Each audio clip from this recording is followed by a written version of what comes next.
I've been a search and rescue diver for 12 years. After what I discovered, I'm quitting. I've been involved with water search and rescue for 12 years now. I've seen a lot of upsetting and even unexplainable things in my time, but those pale in comparison to what I saw recently. Water search and rescue is often a depressing job. When someone gets lost in a forest, they can still be found alive days later. But when we get a call, it's almost always body recovery. People don't last long in the water. I can't tell you exactly where, but I live in a northern territory known for its water sports. Fishing, kayaking, diving, whatever it is, our waters probably have a solid reputation for it. Despite that, this area isn't some kind of resort. The waters here are cold and oftentimes vicious. Search and rescue operations here can be grueling and not many stick with it. There are a few older guys who have been doing it longer than me, but I'm one of the most experienced around. Like I said before, this job is more body recovery than anything, especially here. We save more live moose from the water than live humans. And when we get a call about a missing child, well, we'd be better off just giving our condolences. That's just how the waters are here. Our small town has one of the highest drowning rates in the country. But we look anyway, and usually we find a body. I've considered quitting many times in my career. Most people quit after their first recovery. In training, we try to emphasize just how much water can distort a corpse, but nothing can prepare you for the harsh reality. It's not uncommon for us to find bodies bloated beyond recognition. Sometimes they barely even seem human. A lot of divers don't last long after seeing something like that. But I continued to do it after all these years. I figured if I didn't, then no one would. However, the things I saw last week have made me reconsider that decision. I got the call around 11 a.m. A father had taken his 10-year-old son fly fishing. At one point, the father managed to stab a hook all the way through his finger. He went back up to his truck to get a first aid kit. The boy was gone when he returned a few minutes later. When I first heard the story, I hung my head in silence for a moment. It had been raining heavily for almost a month now, and the waters were running faster than ever. To make things worse, it was unusually cold for the season. A number of people had gone missing in recent weeks. Many of them had yet to be found. I had little hope of finding the boy alive. Me and a couple of other divers were at the site where the boy went missing within an hour, and a larger search and rescue team located a few towns over was headed our way.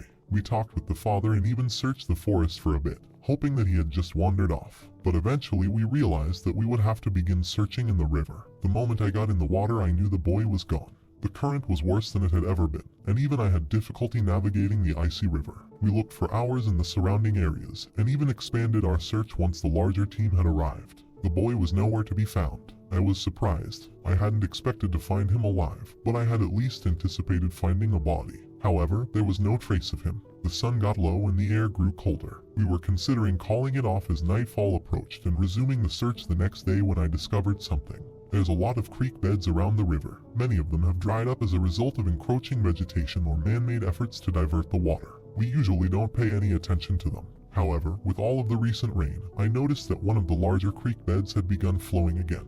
A surprising amount of water crashed through it, easily enough to carry a young boy. The creek ran directly across a bend in the river, connecting it at 2 points. I followed it and realized that the boy could be located outside of our initial search area. As I approached where the creek reconnected with the main river, I felt a sinking feeling in my gut. There's a place in the river where not even search and rescue divers are supposed to go. It's known as Badwater. This area lies on one half of the river and runs for about 100 yards. It's near a densely vegetated area, so we don't often have to worry about people swimming there. But a lot of disappearances occur in the surrounding waters. Despite that, I've been warned not to dive there since I began doing search and rescue. Supposedly, the undercurrent is so strong that even the most experienced swimmer would be swept away in an instant. Don't go near Badwater. It was a mantra of the older divers. The creek ended exactly in the center of the Badwater region. As I reached it, I stopped and chewed my lip thoughtfully. If I went back and reported this to the other divers, they would tell me to let it go. They wouldn't let me dive there. But deep down I felt like the boy's body must be tangled up in some weeds nearby. If only I could find it. I hated the idea of that kid being stuck down there, slowly bloating and rotting away while his parents sat at home wondering where their boy had gone. Badwater didn't seem to be that bad. I'd seen rougher waters before, but I knew looks could be deceiving. Just below the surface it could be flowing faster than I ever imagined, and I'd be swept away in an instant. Besides, I wasn't supposed to dive alone. I almost turned back, but something made me stay. I stared into the river for a moment, thinking about the boy. Then I put on my gear and dropped into the icy waters. The first thing I noticed was that the current actually seemed pretty weak. As a matter of fact, it was weaker than the rest of the river. The water was extremely deep there, and I could see only blackness below as I dove. I kicked deeper and deeper, thinking that the current might pick up lower down, but the opposite seemed to be true. The water was almost completely still. I went even deeper until finally green shapes began to materialize in front of me.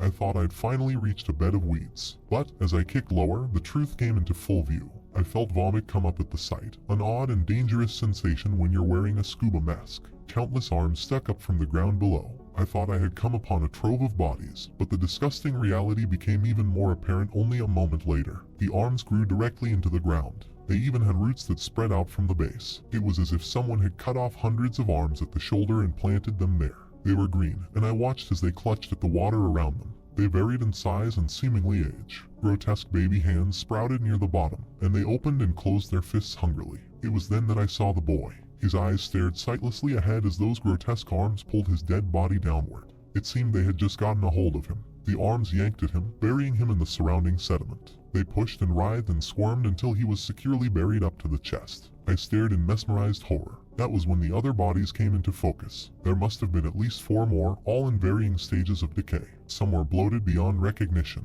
Only bulky, white masses that protruded loosely from the riverbed. I once again felt vomit rising in my throat and swallowed it back down. The fucking hands were feeding off the bodies, using them as fertilizer. The moment I clambered out of the water, I tore my mask off and retched. I couldn't stop thinking about those disgusting bodies, those grasping hands. They were like some sort of carnivorous plant, yet they were so humanoid. I vomited again at the thought. I frantically ran back to our base camp and pulled one of the other divers aside. Moose was the most experienced person on our team. He'd been diving for over 20 years ever since moving here. I told him about what I saw. When I finished, he stared at me in cold silence. I told you never to go near Badwater. His voice contained an iciness that even his thick Louisiana accent couldn't conceal. That's what you're concerned about. I was incredulous. He placed a hand on my shoulder and squeezed tightly. Don't tell anyone else about this. If the others find out you went into Badwater, he trailed off and thought for a moment. Well, it won't be good. He shook his head like a disappointed father. But what about those things? I tried to keep my voice down, hoping no one would hear us. How many people have died because of those fucking things? Shut up, Moose said. We have an agreement. There's a reason they only grow in Badwater. Don't fuck this up. I started to say something, but the words caught in my throat. He was keeping something from me. He sighed and I saw something like sadness behind his eyes. Sometimes you have to decide between lesser and greater evils. Even the best possible decisions can still keep you up at night. He went silent for a moment and only stared at me. Don't tell anyone about this. Maybe one day you'll understand. He walked away after that and called off the day's search. Despite what I'd told him, we continued to search for the next 2 days. By the 3rd day, we called it off completely and gave our condolences to the family. I don't know what the fuck is happening. Moose has been acting different towards me ever since. There's an iciness to him, but every now and then he'll shoot me a knowing glance, like we're in on some secret together. I've noticed the other older divers acting strangely too. What did he mean by agreement? What the fuck were those arm things? I'm considering quitting and moving away from here. I can't live with the knowledge that those things are down there, slowly feeding off the body of a young boy among countless others. I wanted to just forget about the things I saw. But no matter how hard I try, I can't erase them from my mind.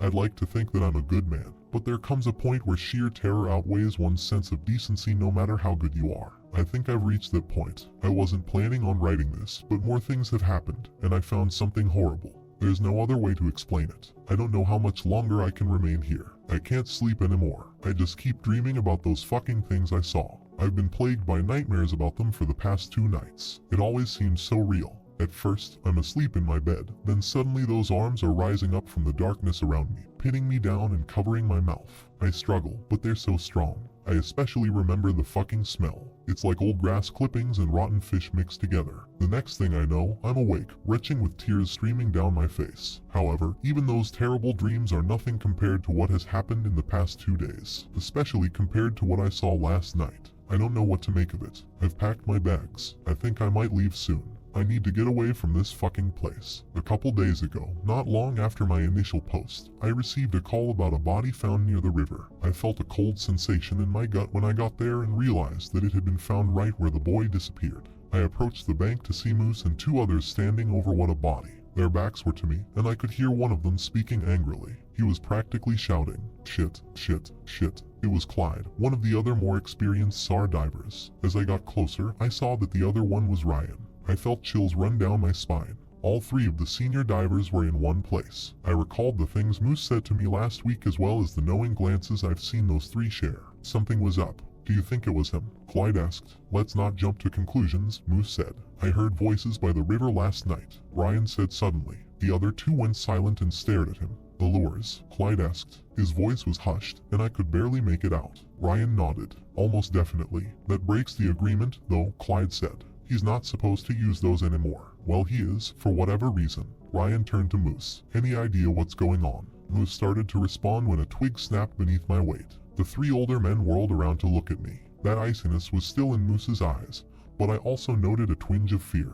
About time you got here, Clyde said from beside him, seemingly unaware that I had been standing there for a while. We've got bad news. He stepped aside so I could see the body more clearly. My blood ran cold the moment I laid my eyes on it. I was already reeling from the conversation I had just overheard, and the sight of the body only compounded that confusion. It was Michael, one of the new search and rescue divers. He laid on his back in full scuba gear minus a mask. I moved forward and knelt beside the body. Michael was new to search and rescue, and he had actually recently attended a few classes I taught. Tears stung my eyes as I stared down at him. What the fuck happened? As if in response to my silent question, Moose spoke up.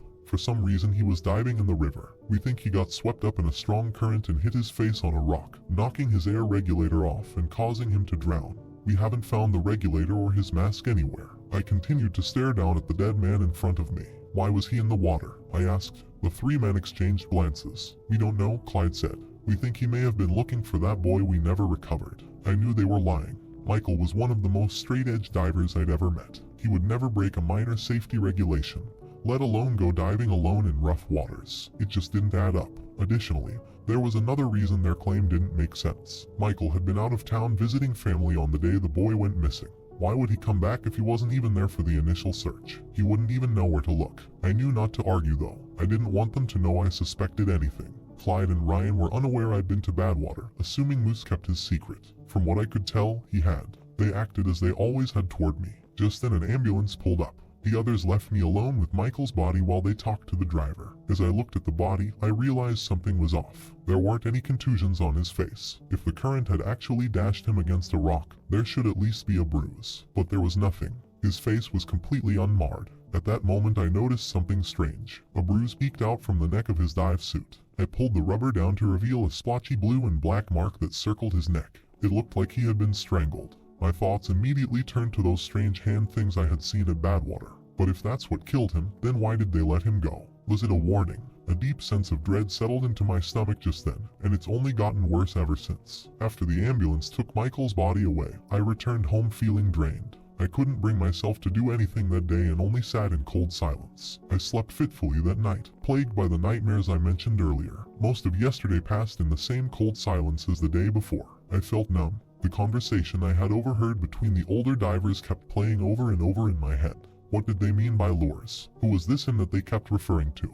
I recalled what Ryan had said about hearing voices near the river. That must be the lures they had been talking about. As I sat there, my numbness faded and was replaced with anger. Michael was dead and it had something to do with Moose and his secrets. It probably had something to do with those lures too. I grabbed my coat and headed out the door. I was going to see what Ryan had meant when he said he heard voices. I wish I hadn't gone. I should have just stayed home and let it go. There are some things in the world that should just remain unseen. I wandered the riverbank for 30 minutes, hearing nothing but the sounds of nocturnal animals. I was about to head back when I heard something just out of earshot. It sounded like someone's voice. The sound grew louder as I headed up the bank until I could finally make out what it was saying.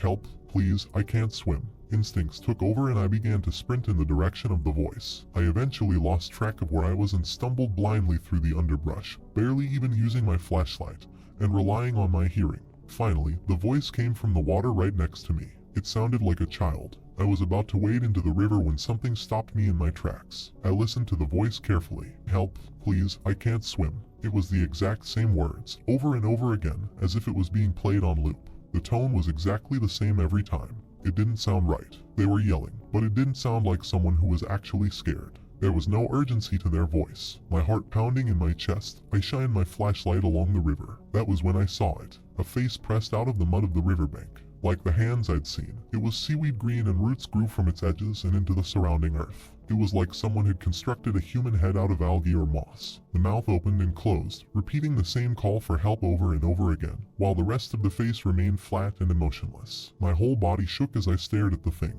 Just beyond it, in the water, I saw two of those hands reaching up from the shallows, grasping for anything and everything. A cold realization came upon me. Michael must have heard that thing's calls for help and immediately suited up, only to dive in and find himself dragged under by those groping hands. This is what Ryan had meant by lures. I felt sick to my stomach as I watched the eerie face continue to yell. The cries grew quieter and more spaced out until the face became completely silent. Then, without warning, it retreated into the earth, burying itself in a thin layer of mud. I shuddered to think about that thing just beneath the surface. Then I realized that there could be more. Who knew how many of them were lurking just below me? I sprinted back to my car, disgust driving me more than fear. When I got home, I sat up all night thinking about what I saw. I managed to sleep for a couple of hours just before sunrise, but was woken by the nightmares once again. I don't know what to do anymore. There are twisted things happening here, and even if I did have the power to stop them, I don't think I want to face this darkness alone. It feels like some great puzzle and I'm missing the one or two pieces I need to bring everything together. I've packed the bare necessities into bags which now sit by my front door. I think I'm going to leave. Problem is, I don't know where I would go. I don't have family outside of town, and I don't exactly have a fortune in my savings account. Still, some part of me feels obligated to stay, both out of curiosity and because I owe it to Michael. Hell, not just Michael. I owe it to the countless people who have likely fallen victim to those things in the river. Isn't that why I took this job in the first place? I have much to think about. If this is my last post, know that I moved away and never looked back. If I do investigate further, I'll try to keep you guys updated, so long as those fucking hands don't get me first. Despite all the things that have happened, I've decided to stay here. To be honest, I fully intended on leaving as soon as possible after my last post. But that changed when I went to Michael's funeral. It was a grueling experience. He was only 22 years old. His girlfriend cried the entire time, and I couldn't help but feel guilty when I saw his young friends carrying his casket to its final resting place. His death never should have happened. I had another nightmare last night. This one was the worst yet. Just like last time, those hands reached up from the darkness and grabbed me, covering my mouth and pinning my arms to the bed. That sickening fishy smell turned my stomach and my eyes began to water as I struggled against them. Then two more hands rose up and held my eyes open. I watched in horror as a face protruded from the ceiling above me. It was like the one I had seen at the water, all green and mossy. Tears began to stream down my face as I recognized the features. It was Michael. "Why did you do this?" he said, cold black fluid dripping from his mouth. I tried to respond but couldn't pass the hands that were clasped over my face. Why, Michael went on and on, his voice becoming raspier with every query. I laid there for what felt like hours while he stared down at me and asked why I'd done this to him. I woke up in a cold sweat and could have sworn that disgusting smell still permeated my room. I'm beginning to think that this is all my fault. I should have heeded the warnings about Badwater. I don't think I was the first to go there, but I was the first to see the truth of it and come back alive. Badwater isn't just well known amongst the divers. There's a variety of local legends about that part of the river, and, when I think back, I recall hearing something about hands that dragged people to the water's depths. Growing up, kids would spread rumors and folk tales about Badwater and the river as a whole. As I got older, I assumed they were just stories that grown-ups had made up to keep us away from the dangerous rapids. I began digging into the history of our town. Legends go back as far as anyone can remember, and even the natives told stories about the river, treating with a certain fear and reverence. I found an eerily familiar description of a native myth about the river. It was in the library's archives as part of a local university professor's thesis regarding metaphorical folklore. The myth tells the tale of a young man who lived by the river. He had everything he ever wanted: a beautiful wife, a son, bountiful harvests, and a warm place to sleep. However, that all changed when he was overcome by a terrible sickness. That same sickness spread to his wife and child. He recovered, but his family didn't, and he was left alone. He still had a warm bed at night and healthy crops, but he fell into a deep depression. Unsure what to do with himself, he would wander the river's edge for hours, silently hoping that one day he would fall in and be swept away from his troubles. One day, while pacing the riverbank, he heard his wife and child crying out for him. Frantic, he searched everywhere for the source of the voices. They began to tell him that they were living happily in the river now. His family urged him to dive in and join them so that he too could live happily. Without a second thought, he jumped in only to drown, cold and alone. The person who examined that myth believed it to be a warning against desiring things that we've lost and getting caught up in the past. I now know this isn't true. The myth is a true story and warns people against the dangers of those things that live in the river. Through further digging, I've found that there's actually a lot of native lore about the river. Many of them are similar to the story I told you about, but there are others that make this whole situation seem a lot more complex. Many of them reference some kind of god or spirit that the natives worshipped. There are a few different translations, but the most common one I've seen is King Moss. Some stories refer to him as a personification of the river itself, while others describe him as a spirit with whom the people struggled. However, one common theme is the existence of a sort of pact made between King Moss and the locals. Some stories made it sound like they sacrificed people to him in order to quell his rage, while others described a situation in which he was to be left alone in exchange for not actively hurting humans. I can't help but be reminded of the agreement that Moose and the others mentioned. Could they be referring to a pact similar to this one? I don't know about this whole King Moss myth, but after all that I've seen, I'm almost willing to believe anything. After that, I got the idea to plot out all the disappearances and deaths that have occurred in the past few decades. What I found was pretty typical. Most reports were evenly distributed around the most dangerous parts of the river as well as the areas where the most people tended to gather. However, I noticed an unnerving trend. Reports in which there was no body recovered occurred almost exclusively in the areas around Badwater as far back as the reports go. In those areas, a body was only recovered about 15% of the time. This was commonly attributed to the strong current there which supposedly carried them too far to be found. But now I know the truth. The hands got those people and dragged them down to feed. However, while doing this I noticed something even more intriguing. I was using a couple different maps to plot out the disappearances when I realized there were inconsistencies between the two. Curious, I looked at a few more maps and saw even more inconsistencies. They were all relatively similar aside from a few changes due to creeks drying up and urbanization. However, there was one area deep in the forest west of Badwater that didn't seem to match up on any of the maps. Some of them indicated nothing but a forest there, while others showed a small lake. A few of the older maps even depicted a cave system.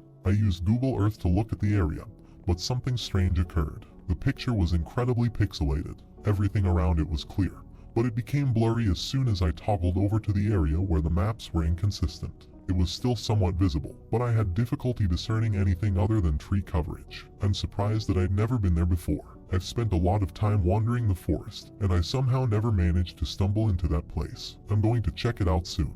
I think this secret goes deeper than Moose and his crew. There's more to this, and I'm determined to figure it out. Wish me luck, and if I don't come back, well, just wish me luck. Fuck, I fucked up. After discovering that strange area on the maps, I decided to go there. I packed everything I thought I'd need: hiking gear, a camera to record my findings, emergency flares, and a gun. I wasn't going to let myself get caught off guard. By that point, I was determined to get to the bottom of the town's strange mystery. I headed out at about noon, deciding that it was best to do my exploring in broad daylight. I wanted nothing to do with those things that came out near the river at night, the lures as Clyde had called them. Speaking of which, there have been 3 disappearances in the past couple nights. I have no doubt that it's the work of those eerie faces. The other SAR divers have been searching relentlessly, but I've called out sick every day. I want nothing to do with Moose and his crew until I figure out what's going on. I feel a little guilty about it, but I'm hoping that my investigation will save more lives in the long run. I headed toward that strange area I had discovered, choosing to move through the densest part of the forest in order to avoid running into anyone. The hike was surprisingly long and arduous. I could hardly find my footing after all the rain we'd had. Within 15 minutes I was soaked to the bone, covered in mud, and had nearly broken my camera twice. The trip took incredibly long, longer than I expected. It seemed as if I was circling around the area without ever getting closer. I scrutinized my phone closely. I had been using it to guide me, but somehow I kept getting off course. My destination should have been directly to my east, just over a mile away. I turned in that direction and headed straight, but when I looked down at my phone, I realized that I had somehow veered north. I was a little closer to my destination but grew more distant with every step in the wrong direction. I don't know how to explain it. I just kept veering off course without intending to. This persisted for several hours, and I feared the sun would set before I even got there. But I grew closer, little by little, until finally I reached my destination. The sight of it bewildered me. A soaring rock structure stood in the center of a large clearing. The structure is hard to explain. Imagine cutting off the top 500 feet of a mountain's peak and then just plopping it down in the center of a field. That's what it looked like, an unconnected stone structure that rose to a jagged, pointy tip.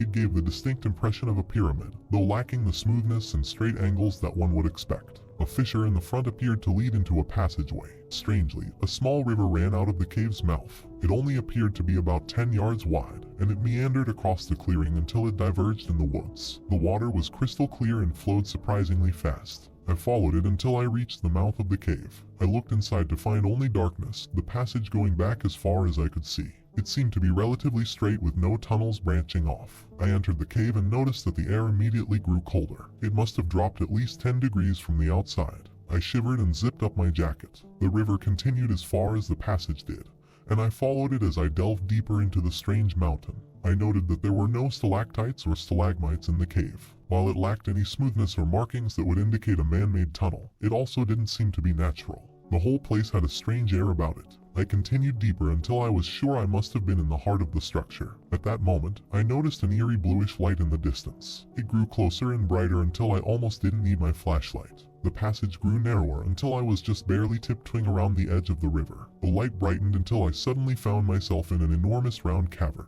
The walls were covered in thousands upon thousands of small glowing green insects. Glowworms. I had heard of caves like this in New Zealand but didn't think they existed here. However, what drew my attention sat at the center of the cavern. My breath caught in my throat when I saw it, and my hand immediately went to my gun. The river dwindled until it ended in a clear circular pool. In the center of that pool rose an enormous stone throne that seemed carved directly from the floor of the cave. It was adorned with beads, reflective stones, and precious metals. Normally I would have found it beautiful, but that beauty was ruined by what sat atop it. I can only describe it as a figure. It must have been at least 14 feet tall and sat straight, almost regal, on top of the throne. Its hands rested on the arms of the seat and a stone crown sat atop its head. Dark green moss comprised the body, much like the face I had seen by the river. Black stone sat where the eyes should have been, and they stared sightlessly down the length of the tunnel I had just come through. I shivered at the thought of that thing watching me the whole time I had been approaching it. There was no doubt, that thing was what the natives had referred to as King Moss. That's when I noticed the smell. It was disgusting, and I couldn't believe I hadn't noticed it earlier.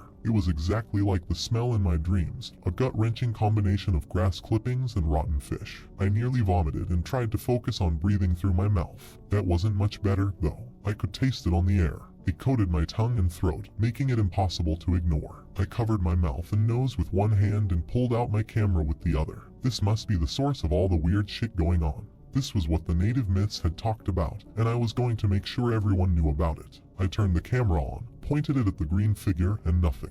The image was too blurry to discern anything. There was just a mess of black and green shapes smudged across the screen. I rubbed the lens on my shirt and turned it back to the throne only to find it the same as before. I couldn't get it to display properly. I was moving to wipe the lens again when I heard a voice behind me. "It won't work." I whirled around to find Moose standing there. He glared at me with a weary look in his eyes. "He has a way of staying hidden," Moose said, nodding to the enthroned figure. "Cameras won't work, not even film. Hell, it's a miracle you even found this place. Most people would get lost." I slowly began to reach for my gun. He noticed the motion and threw his hands up in surrender. "Whoa now," he said. "I mean you no harm." "Yeah right," I responded. Moose furrowed his brow. "Listen, you can keep your hand on that gun all you like. You can even point it at me if that makes you feel better. Just hear me out and promise not to shoot me for no reason."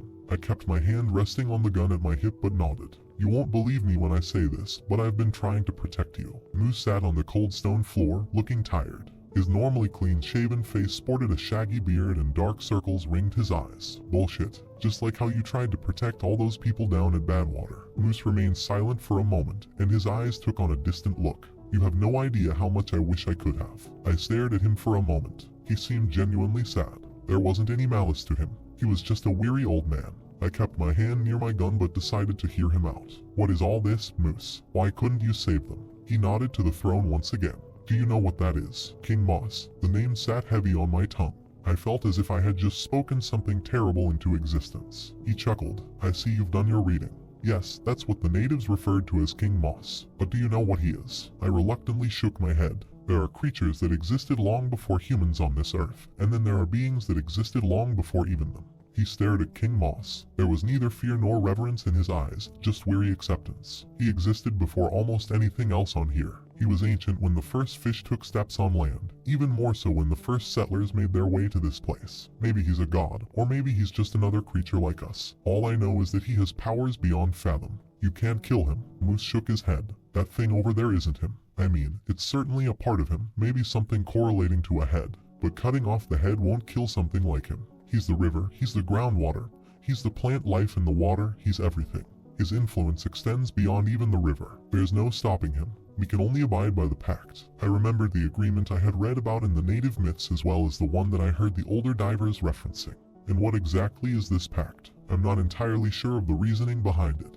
But King Moss seems to be a lethargic sort of creature. He doesn't like being challenged, even if his challengers don't stand a chance. He just likes to sit in silence and eat. Nearly 1,000 years ago, he came to an agreement with the natives. He would mitigate his power, relegating it to certain parts of the river, and only feed off those who fell in. In exchange, the people wouldn't attack him and would let him eat in silence. One rule of the pact is that only a certain few people would be allowed to know of King Moss's existence. These people were to guard his secret and ensure the covenant remained unbroken. They were the protectors. The role was passed down generation to generation, and once the natives left, it was passed to the settlers. Clyde and Ryan are the protectors now, just like their fathers and grandfathers before them. I had trouble processing all that he had told me. This went back so much further than I could have imagined. What about you? I asked. I knew Moose had moved here when he was in his 30s. He couldn't have inherited the role of protector like Clyde and Ryan. Not long after I moved here, I was out hunting in the forest nearby. A sudden storm appeared, one like I had never seen before. I couldn't even see through the driving rain.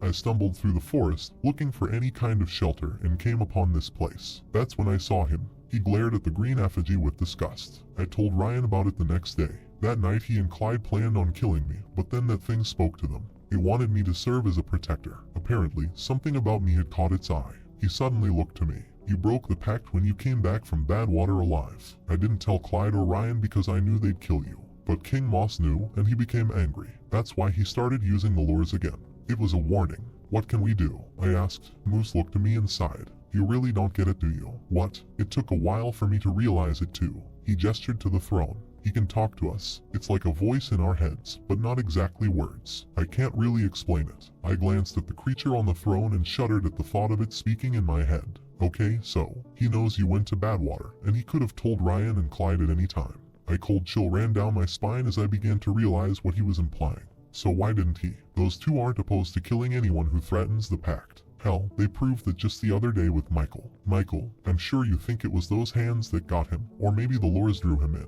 That's what the others implied to me, though I doubt it. He had overheard us talking about the little boy who went missing a few nights ago. Needless to say, some of the things he heard were incriminating.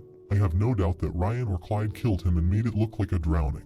If he had been taken by Badwater, then his remains never would have been found. They killed him. I was bewildered. I knew that something dark was happening and that the older divers were intentionally ignoring the threat that Badwater posed.